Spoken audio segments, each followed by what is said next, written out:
Hello guys, അപ്പം ഇന്നത്തെ വീഡിയോയിലേക്ക് എല്ലാവർക്കും സ്വാഗതം. അപ്പോൾ ഗൈസ്, ഇന്നത്തെ വീഡിയോ അറിയാമല്ലോ, ഞാൻ +2 സ്റ്റുഡൻസിന് വേണ്ടിയാണ് ഈ വീഡിയോ ചെയ്യുന്നത്. ലൈക്ക് എൻ്റെ ഞാൻ വലിയ മിസ്റ്റേക്ക് ചെയ്തെന്ന് പറയുന്നത് ഒരു വെച്ചാണ് ഞാൻ പറയാം. പിന്നെ നിങ്ങൾ ശ്രദ്ധിക്കേണ്ട കാര്യങ്ങളും നിങ്ങൾ കോമൺ ആയിട്ട് മിസ്റ്റേക്ക് വരുത്താൻ പോകുന്ന ഏരിയ എന്ന് പറയുന്നത് ഏത് പീരീഡ് ഓഫ് ടൈമിലാണ് നിങ്ങൾ ഈ മിസ്റ്റേക്ക് ചെയ്യാൻ പോകുന്നതെന്നും ഒക്കെയാണ് ഞാൻ പറയാൻ പോകുന്നത്. അപ്പം നിങ്ങൾ ഈ ഒരു ഏരിയ നിങ്ങൾ ശ്രദ്ധിച്ച് കാണുക. പിന്നെ എൻ്റെ +2 മാർക്സിനെ പറ്റി പറയുകയാണെങ്കിൽ, എൻ്റെ ഈ +2 മാർക്സ് വെച്ച് തന്നെ നിനക്ക് ഇത്ര മാർക്കല്ലേ ഉള്ളൂ, എൻ്റെ വീഡിയോ കണ്ടാൽ കാര്യം എൻ്റെ +2 മാർക്ക് ഇത്രയല്ലേ ഉള്ളൂ, നിനക്ക് ഇങ്ങനെയാണെന്ന് പറയേണ്ട കാര്യമില്ല എന്നൊന്നും പറയരുത്. എൻ്റെ മിസ്റ്റേക്ക്, ഞാൻ ഫേസ് ചെയ്ത കുറേ പ്രോബ്ലംസും പിന്നെ നിങ്ങൾ ഫേസ് ചെയ്യാൻ പോകുന്ന പ്രോബ്ലംസ് എന്തൊക്കെയാണെന്ന് ഞാൻ ഈ വീഡിയോ പറയുന്നുണ്ട്. അപ്പം നിങ്ങൾ എന്തായാലും ഈ വീഡിയോ സ്കിപ്പ് അടിക്കാതെ കാണണം. അതുപോലെ നിങ്ങൾ ഈ ആദ്യമായിട്ടായി ചാനൽ കാണണമെങ്കിൽ ഒന്ന് സബ്സ്ക്രൈബ് ചെയ്യുക, പിന്നെ ലൈക്ക് ചെയ്യുക, ഷെയർ ചെയ്യുക. ഓക്കെ, അപ്പം ഫസ്റ്റ് ഓഫ് ഓൾ എൻ്റെ ഈ വീഡിയോയിലേക്ക് ഞാൻ പോകുന്നതിന് മുമ്പ് നിങ്ങൾ ചെയ്യാൻ പോകുന്ന ആദ്യത്തെ മിസ്റ്റേക്ക് എന്ന് പറയുന്നത് ലൈക്ക് ഈ ഓവറായിട്ട് പഠിക്കാന്ന് പറയത്തില്ലേ. ലൈക്ക് അതായത് ഇപ്പം നിങ്ങൾ ഫസ്റ്റ് ഈ സ്കൂൾ തുറക്കുന്ന സമയം തൊട്ട് തുറന്നു കഴിയുമ്പോൾ നിങ്ങൾക്ക് ഭയങ്കര ആവേശമായിരിക്കാം. ഈ ഭയങ്കര ഓവറായിട്ട് പഠിക്കാം, ഭയങ്കരമായിട്ട് നമ്മൾ പഠിച്ച് അത് എനിക്ക് ആ ഒരു ഇതുണ്ടായിരുന്നു. ലൈക്ക് എനിക്ക് ആദ്യത്തെ ടേം എക്സാം, ഓൺ എക്സാമിനൊക്കെ നല്ല മാർക്കുണ്ടായിരുന്നു. ഇതിനും നല്ല മാർക്കുണ്ടായിരുന്നു ഓൺ എക്സാമിന്. ഇതിന് ടഫായിട്ട് ചോദിച്ചിട്ട് പോലും. അപ്പം എനിക്ക് അത്രയും ഇതായിട്ട് ചോദിച്ചിട്ട് പോലും എനിക്ക് മാർക്ക് കിട്ടിയിരുന്നു. കാരണം ഞാൻ അത്രയും ഞാൻ അത്യാവശ്യം വൃത്തിക്കാൻ ആരും കൂടെ പഠിച്ച് പോകണമെന്നുള്ള ഒരു വെച്ച് ഞാൻ നന്നായി പഠിച്ച് പോയി. അപ്പം ഈ സ്കൂളിലൊരു പ്രശ്നം എന്ന് പറയുന്നത്, അവർ സ്ലോലി ഓരോ കാര്യങ്ങളെടുത്ത് പയ്യെ പോകത്തുള്ളൂ ഫസ്റ്റ് ടൈം. അതായത് ഈ ഓണം വരെ നിങ്ങൾക്ക് പയ്യെ സംഭവം എടുത്ത് തരത്തുള്ളൂ. അതായത് നിങ്ങൾക്ക് നിങ്ങൾ ചോദിച്ചും നിങ്ങൾക്ക് ഓരോ TP ഒക്കെ ഇട്ട് ആ ചാപ്റ്റർ, നിങ്ങൾ ആദ്യത്തെ 4 ചാപ്റ്റർ മിക്കാതെ നിങ്ങൾക്ക് ടറവായിരിക്കാം. ആ ലെവൽ ഓഫ് ടീച്ചിങ് ആയിരിക്കും നിങ്ങൾക്ക് സ്കൂളിൽ നിന്ന് കിട്ടുക. പിന്നെ നിങ്ങൾക്ക് ഓൺ എക്സാം കഴിഞ്ഞ് നിങ്ങൾക്ക് മേ ബി ആ ഒരു തീരെ നിങ്ങൾക്ക് മനസ്സിലാകത്തുള്ളൂ. കാരണം അപ്പം തൊട്ട് നിങ്ങളുടെ സ്കൂളുകാരുടെ തനി സ്വഭാവം ഇറക്കാൻ തുടങ്ങും. എന്താണെന്ന് വെച്ചാൽ അവർ സ്പീഡ് കൂട്ടും. ഡിസംബറോ അല്ല നവംബറിനുള്ളിൽ പോർഷൻ തീർക്കാൻ വേണ്ടിയുള്ള മത്സര ഓട്ടമായിരിക്കും അവിടെ നടക്കാൻ പോകും.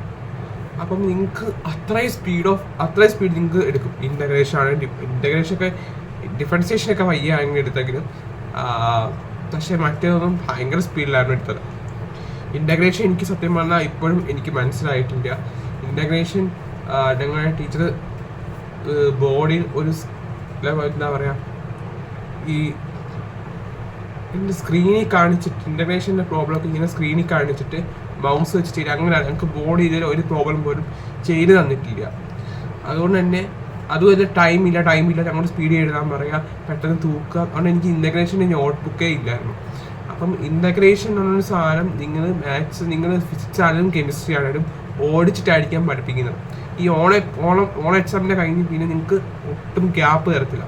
അതിൻ്റെ ഇടയ്ക്ക് പൂജ ഹോളിഡേയ്സ്, ടൂറ് പരിപാടികൾ, അങ്ങനെ കുറേ പരിപാടി ഇടയ്ക്ക് കയറി വരും. സ്കൂളിലെ പരിപാടികൾ, അങ്ങനെ കലോത്സവം, അങ്ങനത്തെ സംഭവമൊക്കെ കയറി വരും. അതുകൊണ്ട് തന്നെ നിങ്ങൾക്ക് ആ ഒരു ടൈപ്പ് നിങ്ങൾക്ക് പഠിക്കാൻ പറ്റത്തേ ഇല്ല. നിങ്ങൾ നന്നായി ഉഴപ്പാനുള്ള നല്ല ചാൻസാണ് ആ പീരീഡ്. അതുകൊണ്ട് തന്നെ ക്രിസ്മസിൻ്റെ സമയത്ത് നമുക്ക് ആർക്കും മാർക്ക് കാണത്തില്ല. അത് പൊതുവെ അങ്ങനെ ആണ്. പക്ഷെ നിങ്ങൾ ആ മിസ്റ്റേക്ക് ചെയ്യരുത്. എത്ര ടൈമില്ലേലും നിങ്ങൾ വൃത്തിക്കിരുന്ന് തന്നെ പഠിക്കുക. ആ ഒരു കൺസിസ്റ്റൻസി കീപ്പ് ചെയ്യാൻ തന്നെ ശ്രമിക്കുക. ഫസ്റ്റ് ടിപ്പ് എന്ന് പറഞ്ഞാൽ കൺസിസ്റ്റൻസി തന്നെയാണ്. അപ്പം ആദ്യത്തെ കാര്യം പറഞ്ഞു. പിന്നെ രണ്ടാമത്തെ കാര്യം എന്ന് പറയുന്നത് നിങ്ങളുടെ റെക്കോർഡും കാര്യങ്ങളുമാണ്. ഞാൻ ചെയ്തൊരു മണ്ടത്തരം എന്ന് പറയുന്നത്, നമുക്ക് പഠിക്കാൻ ഇഷ്ടംപോലെ തരും. ഇങ്ങോട്ട് പഠിച്ചുകൊണ്ട് വരാനൊക്കെ പറയും. പഠിച്ചുകൊണ്ട് വരാൻ പറയുമ്പം ഈ അതിനൊക്കെ ആയിരിക്കും ബുധനാഴ്ച നമ്മുടെ ഫിസിക്സിൻ്റെയോ കെമിസ്ട്രിയുടെ റെക്കോർഡായിരിക്കാം. ഇപ്പം ഒരെണ്ണം എഴുതിയിട്ടുണ്ട് നമ്മൾ ഫെയർ റെക്കോർഡിലേക്ക് പകർത്തി അത് സൈൻ ചെയ്യാൻ വേണ്ടി നടക്കണം, വരയ്ക്കണം, അങ്ങനത്തെ കുറേ സംഭവങ്ങളുണ്ട്. അപ്പം ഇത് ഭയങ്കര ഒരു ടോട്ടലി നമ്മുടെ നമുക്ക് ഇൻ്റർവെല് പോലും സത്യം പറഞ്ഞാൽ കിട്ടില്ല. +2 സമയത്താണ് ഞാൻ പറയുന്നത്, ഇൻ്റർവെല് നമുക്ക് കിട്ടില്ല. ഇൻ്റർവെല്ലാണേലും ലഞ്ച് ബ്രേക്ക് ആണേലും, കാരണം കുത്തിയിരുന്ന് എടുത്തായിരിക്കും. ഈ കുത്തിയിരുന്നുള്ള എഴുത്ത് എന്ന് പറഞ്ഞാൽ റെക്കോർഡ് തന്നെ. ഇപ്പോൾ ഈ റെക്കോർഡ് നിങ്ങൾ ഓവറായിട്ട് ടൈം സ്പെൻഡ് ചെയ്യരുത്. അല്ലെങ്കിൽ നിങ്ങൾ സ്കൂളിൽ കിട്ടുന്ന സമയത്ത് വീട്ടിൽ നിന്ന് പറഞ്ഞ റെക്കോർഡ് എഴുതാൻ ശ്രമിക്കരുത് ഒരിക്കലും. കാരണം അതൊരു മണ്ടത്തരമാണ്. കാരണം പറ്റില്ലെങ്കിൽ സ്കൂളിലെ സമയത്ത് സ്കൂളിലെ ലഞ്ച് പീരീഡിൻ്റെ സമയത്ത് എഴുതുക. ലഞ്ച് പീരീഡിന് ഉദ്ദേശിച്ചത് ലഞ്ച് ബ്രേക്കിൻ്റെ സമയത്ത് എഴുതുക, അല്ലെങ്കിൽ ഇൻ്റർവെല്ലിൻ്റെ സമയത്ത് എഴുതുക, അല്ലെങ്കിൽ ഫ്രീ അവർ കിട്ടുമ്പോൾ ആ സമയത്ത് തന്നെ എഴുതുക. ഓക്കെ, അങ്ങനെയൊക്കെ ചെയ്യാവുള്ളൂ. അല്ലെങ്കിൽ സ്കൂളിൽ നിന്ന് വന്ന് നേരത്തെ സമയം ഉണ്ടെങ്കിൽ വന്ന് എഴുതുക. ഒരിക്കലും വീട്ടിൽ വന്നിട്ട് എഴുതാനുള്ള പരിപാടി വെച്ചാൽ നമുക്ക് ആ ഒരു ഭയങ്കര ഓവർ നീറ്റ്നെസ് ആയിട്ട് നമുക്ക് പെട്ടെന്ന് പയ്യെ ഓരോ അങ്ങനെ ചെയ്ത് കഴിയുമ്പോഴേക്കും അന്നത്തെ ദിവസം മൊത്തം പോകും. ഈ റെക്കോർഡ് എഴുതി അന്നത്തെ ദിവസം മൊത്തം പോകും. അതാണ് പറയുന്നത്. നിങ്ങൾ ഫസ്റ്റ് ഓഫ് ഓൾ നിങ്ങൾ റെക്കോർഡ് വൃത്തിക്ക് ആദ്യം ഇൻ്റർവെല്ലിൻ്റെ സമയത്ത് അല്ലെങ്കിൽ ഫ്രീ ടൈം കിട്ടുന്ന സമയത്തൊക്കെ എഴുതി തീർക്കാൻ ശ്രമിക്കുക മാക്സിമം. പിന്നെ എനിക്ക് പറയാനുള്ളതെന്ന് പറഞ്ഞാൽ ഫസ്റ്റ് ഓഫ് ഓൾ ആ ഒരു റെക്കോർഡിൻ്റെ ടൈമാണ് ഞാൻ പറഞ്ഞത്. ഫസ്റ്റ് തേർഡ് എന്ന് പറയുന്നത് ഈ എന്താണ് എങ്ങനെ ക്ലാസ്സസ് കാണണമെന്നാണ്. ക്ലാസ് ഞാൻ കണ്ടതെന്ന് വെച്ചാൽ ഞാൻ അങ്ങനെ യൂട്യൂബ് തന്നെയായിരുന്നു കൂടുതലും ഫസ്റ്റ് ടൈം. ഞാൻ ട്യൂഷന് ശേഷം പോയിട്ടില്ലായിരുന്നു.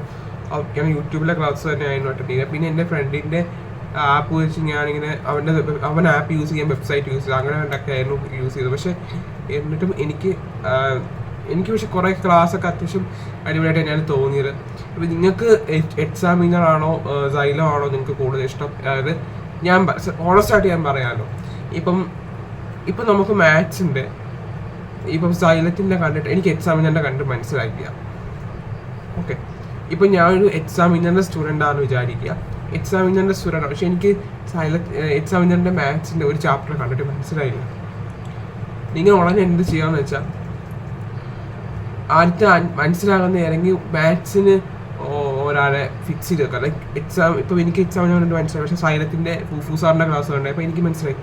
അപ്പം നിങ്ങൾക്ക് ഇപ്പം ഫിസിക്സ് ഇപ്പം നിങ്ങൾക്ക് സൈലത്തിന് ഇഷ്ടപ്പെട്ടതൊന്നുമില്ല, നമ്മുടെ എന്താ പറയുക എക്സാമിനറിൻ്റെ ആയിരിക്കാം മേ ബി ഇഷ്ടപ്പെടുന്നത്. അപ്പോൾ അതുകൊണ്ട് തന്നെ നിങ്ങൾ അത് വൃത്തിക്ക് തന്നെ മെയിൻറ്റെയിൻ ചെയ്ത് പോകാം. ഏത് ക്ലാസ്സാണ് നിങ്ങൾ കാണേണ്ടത്, നിങ്ങൾക്ക് ഏതാണ് മനസ്സിലാകുന്നത് കൂടുതൽ. പിന്നെ നിങ്ങൾ ആ ക്ലാസ്സിൻ്റെ കാര്യം ഞാൻ പറഞ്ഞല്ലോ. പിന്നെ കൂടുതൽ ക്ലാസ്സിന് ടൈം കൊടുക്കരുത്, സെൽഫ് സ്റ്റഡിക്കും കൂടെ ടൈം കൊടുക്കാം. ഞാൻ ഈ ഒരു സംഭവം ലാസ്റ്റ് ടൈം ആയപ്പം ഓവറായിട്ട് ഞാൻ ക്ലാസ്സിന് ടൈം കൊടുത്തോളാണ് എനിക്ക് ഫീൽ ചെയ്തത്. പിന്നെ ഫസ്റ്റ് ടൈമിലൊക്കെ ഞാൻ അത് വൃത്തിക്ക് എന്ന് പഠിച്ചു, പക്ഷെ അപ്പോൾ ഞാൻ ക്ലാസ്സിന് കുറച്ച് ടൈമേ കൊടുത്തുള്ളൂ. എൻ്റെ സെൽഫ് സ്റ്റഡിക്കാണ് കൂടുതൽ പ്രിഫറൻസ് കൊടുത്തത്. അപ്പോൾ അതിൽ നിന്നുള്ള ഡിഫറൻസ് എനിക്ക് മനസ്സിലായി. ഓക്കെ, അതായത് നിങ്ങൾ ഓവറായിട്ട് ക്ലാസ് മാത്രം കണ്ടുകൊണ്ടിരിക്കരുത്, അതിൻ്റെ കൂടെ തന്നെ പഠിച്ചു പോവുക. സെൽഫ് സ്റ്റഡിക്ക് ഒരു ടൈം വെക്കുക. പിന്നെ ഞാൻ ഒരു കാര്യം എന്ന് പറയുന്നത് എൻട്രൻസിൻ്റെ കൂടെ പഠിക്കുന്നതായിരിക്കും കുറച്ചുകൂടെ ബെറ്റർ. കാരണം എക്സാമിൻ്റെ പാറ്റേൺ ആ ഒരു ലെവൽ ഓഫ് ഇതിലേക്ക് വന്നിട്ടുണ്ട്. അപ്പോൾ അതുകൊണ്ടാണ് നിങ്ങൾ എൻട്രൻസ് കൂടെ നോക്കുന്നതായിരിക്കാം ബെറ്റർ. എൻട്രൻസിന് ജോയിൻ ചെയ്യുന്നതുകൊണ്ട് നിങ്ങൾക്ക് ഒരു നഷ്ടമില്ല. കാരണം അത് എക്സ്ട്രാ ഒരു നോളേജും സബ്ജക്റ്റ് നോളേജ് ഉണ്ടാകത്തേ ഉള്ളൂ. നിങ്ങൾക്ക് വെറുതെ ടൈം പോകത്തില്ല, വെറുതെ നഷ്ടമായെന്നൊന്നും പറയത്തില്ല. നിങ്ങൾക്ക് കോമ്പറ്റേറ്റീവ് എക്സാമിന് അത്യാവശ്യം ഹൈലി ഇമ്പോർട്ടൻ്റ് ആണ്. കോമ്പറ്റേറ്റീവ് എക്സാം നോക്കുന്നില്ല പോലും നിങ്ങൾക്ക് ആ ഒരു സബ്ജക്റ്റിനോട് ഇഷ്ടം തോന്നും. ആ ഒരു ലെവൽ ഇതായിരിക്കാം. പിന്നെ മാക്സിമം ഇപ്പം നിങ്ങൾ ഈ ജെഇക്ക് നീറ്റിനൊക്കെ പോകുന്നവരാണെങ്കിൽ സ്റ്റുഡൻസ്, ഇപ്പോൾ കേരള സിലബസിൻ്റെ ഒരു മെയിൻ പ്രശ്നം, ഞാൻ കീം എക്സാമിന് ഫേസ് ചെയ്ത ഒരു മെയിൻ പ്രശ്നം എന്ന് പറയുന്നത് കാൽക്കുലേറ്റർ ആയിരുന്നു. കാൽക്കുലേറ്റർ യൂസ് ചെയ്ത് ഡെസിമൽസ് ഒക്കെ വരുന്ന സമയത്ത് കെമിസ്ട്രിയുടെ കുറേ പ്രോബ്ലംസ് ഒക്കെ ഡെസിമൽസ് വരും. അപ്പോൾ ഡെസിമൽസ് വരുമ്പോഴുള്ള സമയത്ത് നമുക്ക് ചെയ്യാൻ പറ്റുന്നില്ല. ആ സൊല്യൂഷൻസിൻ്റെ ഭാഗത്ത് വരുമ്പോഴാണ് നമുക്ക് ശരിക്കും പെട്ടുപോകുന്നത്. നമുക്ക് സ്പീഡ് കിട്ടത്തില്ല. നമ്മൾ ആ ഒരു കാൽക്കുലേറ്റർ യൂസ് ചെയ്യുമ്പം ഞാൻ പറയാറ്, സ്കൂളിൽ വെച്ച് ചെയ്യുവാണെങ്കിൽ നിങ്ങൾ കാൽക്കുലേറ്റർ വെച്ച് ചെയ്യുക. വീട്ടിൽ നിന്ന് മാക്സിമം പ്രോബ്ലംസ് ഒക്കെ വർക്കൗട്ട് ചെയ്യുന്ന സമയത്ത് നിങ്ങൾ കാൽക്കുലേറ്റർ ഒരു മാക്സിമം ഒഴിവാക്കാം. നിങ്ങൾ മാക്സിമം പയ്യെ ചെയ്യുകയാണെങ്കിൽ നിങ്ങൾക്ക് ആ ഒരു ട്രിക്സോ അല്ലെങ്കിൽ നിങ്ങൾ സ്പീഡ് ചെയ്യാൻ തന്നെ ശ്രമിക്കുക. ഓക്കെ, ഞാൻ എക്സാമിൻ്റെ സമയത്ത് പോലും ഞാൻ ഫിസിക്സിന് എനിക്ക് ഭയങ്കര ഇഷ്ടമായിരുന്നു ഫിസിക്സ് പഠിക്കാനൊക്കെ. പക്ഷേ മാത്സും പഠിക്കാൻ ഇഷ്ടമായിരുന്നു. കെമിസ്ട്രിയോട് അങ്ങനെ എത്ര ടൈമില്ല, കാരണം എനിക്ക് ബൈ ഹാർട്ട് പഠിക്കാൻ അറിയില്ലായിരുന്നു. അതുകൊണ്ട് തന്നെ വലിയ ഇതില്ല, എനിക്ക് കെമിസ്ട്രിയോട് അത്ര താല്പര്യമില്ല. പക്ഷേ കെമിസ്ട്രി ഫസ്റ്റ് ഇയർ എനിക്ക് 73 ഉണ്ടായിരുന്നു, സെക്കൻഡ് ഇയർ നല്ലപോലെ കുറഞ്ഞു. അപ്പോൾ നിങ്ങൾ കെമിസ്ട്രിയിൽ ശ്രദ്ധിക്കേണ്ട കാര്യം എന്ന് വെച്ചാൽ ടെസ്റ്റ് നന്നായിട്ട് വായിക്കുക. നിങ്ങൾ ഇത് തന്നെ എനിക്ക് 4-5 ടിപ്പായിട്ട് പറയാനുള്ളതെന്ന് വെച്ചാൽ ഈ NCERT നിങ്ങൾ എപ്പോഴും വൃത്തിക്ക് യൂസ് ചെയ്ത് കൊണ്ടിരിക്കുക. കീറിപ്പോകുന്ന പോലെ യൂസ് ചെയ്ത് അമ്മ ലെവൽ ഫിസിക്സും കെമിസ്ട്രിയും മാത്സും നിങ്ങൾ യൂസ് ചെയ്യണം.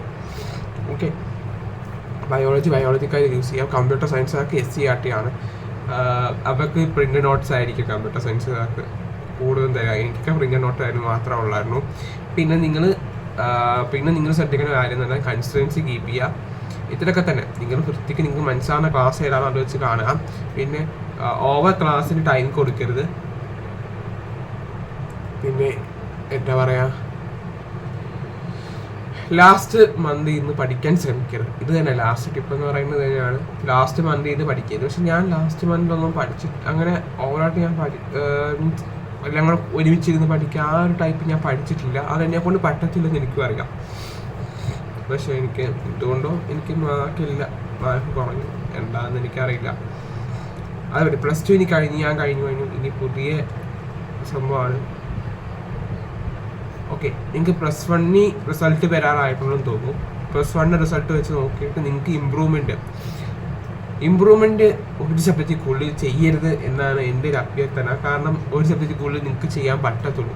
1, 2, 3 ചെയ്ത് കഴിഞ്ഞാൽ കോളാവത്തേ ഉള്ളൂ. കോളാവും, നല്ല വൃത്തിക്കായിട്ട് കോളാവും. +2 കുളവും +1 കുളവും.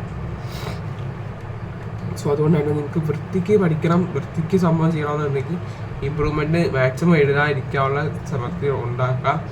+1 അത്രയും നല്ല മാർക്ക് സ്കോർ ചെയ്യാൻ പറ്റിയവർ 1 മാർക്കൊക്കെ പോയവരാണ്. അത് നിങ്ങൾ ഞാൻ പറയാമല്ലോ, ഇമ്പ്രൂവ് ചെയ്യാൻ പോകരുത്. ഒരു മാർക്കിനൊക്കെ വേണ്ടി ഇമ്പ്രൂവ് ചെയ്യാൻ പോകരുത്. കാരണം +2 ആകുമ്പോൾ നമുക്ക് അതിൻ്റെ ഇരട്ടി മാർക്ക് പോകാൻ ചാൻസ് ഉണ്ട്. പിന്നെ അതിൻ്റെ ടൈം ടേബിൾ നോക്കാം. ടൈം ടേബിൾ നോക്കിയിട്ട് കാര്യങ്ങൾ ചെയ്യുക. ഞാൻ എൻ്റെ മാത്സിൻ്റെ ഇമ്പ്രൂവ്മെൻറ്റ് എനിക്ക് എഴുതാൻ പറ്റിയില്ല. കാരണം കമ്പ്യൂട്ടർ എക്സാമിൻ്റെ തലേദിവസമായിരുന്നു ഇമ്പ്രൂവ്മെൻറ്റ്. അപ്പോൾ അതുകൊണ്ട് തന്നെ നിങ്ങൾ അതൊക്കെ ശ്രദ്ധിക്കുക. പിന്നെ അതിനൊരു ടൈം ടേബിൾ ഫോളോ ചെയ്യാം. ഈ കൺസിസ്റ്റൻസി എപ്പോഴും മെയിൻറ്റെയിൻ ചെയ്യാൻ ശ്രമിക്കുക. ഓരോ പരിപാടിയൊക്കെ വരും, അപ്പോഴൊക്കെ നിങ്ങൾ ആ പരിപാടി ഇൻവോൾവ് ആകണം. പക്ഷേ അതിൻ്റെ ഇടയ്ക്ക് നമ്മുടെ സ്റ്റഡീസ് ഒരിക്കലും കുറവാക്കരുത്.